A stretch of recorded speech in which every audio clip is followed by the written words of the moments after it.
पहलगाम मध्ये जो काल दहशतवादी हल्ला झाला त्याच्यानंतर आपल्याला माहिती आहे की आपल्या राज्यातील मोठ्या संख्येने पर्यटक त्या ठिकाणी अडकलेत।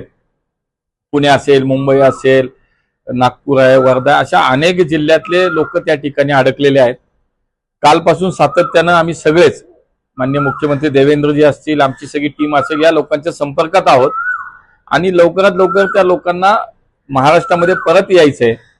लोक घाबरलेली आहेत, परिस्थिती तिथली जी आहे ती चांगली नाही, अशा पद्धतीनं हा सगळा विचार करता आज माननीय देवेंद्रजी या राज्याचे मुख्यमंत्री म्हणून त्यांच्याशी ज्यावेळी चर्चा झाली त्यांनी असं सांगितलं की ताबडतोब या लोकांना आपल्याला महाराष्ट्रात परत आणण्यासाठी म्हणून जी विमान सेवा, स्पेशल विमान आपल्याला काय करायला लागत असेल ते आपण व्यवस्था करा, महाराष्ट्र सरकार त्याचा सगळा खर्च करेल आणि तातडीनं याच्यामध्ये कारवाई झाली पाहिजे। आपण सगळ्यांनी मिळून त्याच्यामध्ये प्रयत्न केला।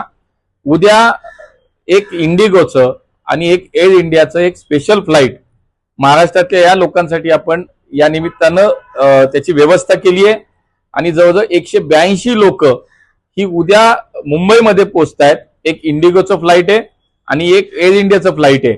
182 लोक याच्यामध्ये येतात। राहिलेली अनेक लोक जी आहेत त्यांची सुद्धा यादी आम्ही तयार करतोय, त्या लोकांशी संपर्क करतोय, त्यांचे आयडी प्रूफ जमा करतोय आणि त्यांना सुद्धा लगेच परवा काही आपल्याला फ्लाईट याच्यामध्ये अजून स्पेशल फ्लाईट करायची का याच्या संदर्भातलं सुद्धा नियोजन चालू आहे आणि अजून जवळपास 100 ते 150 लोक ही राहण्याची शक्यता आहे, त्यांच्याशी सुद्धा चर्चा चालू आहे आणि परवा पण परत याच अनुषंगानं अजून आपल्याला स्पेशल फ्लाईट करायची आणि राहिलेल्या लोकांना पण परत आणायचं, या पद्धतीवरती या विषयावरती युद्ध पातळीवरती काम चालू आहे। आणि म्हणून महाराष्ट्र सरकार म्हणून माननीय देवेंद्रजींनी जे काही सूचना दिल्या किंवा त्यांचं जे काही म्हणणं त्या पद्धतीनं आता या सगळ्या एअरलाइन्स कंपनीशी आमची चर्चा सुरू आहे। 2 तर विमानं तर उद्या येत आहेत।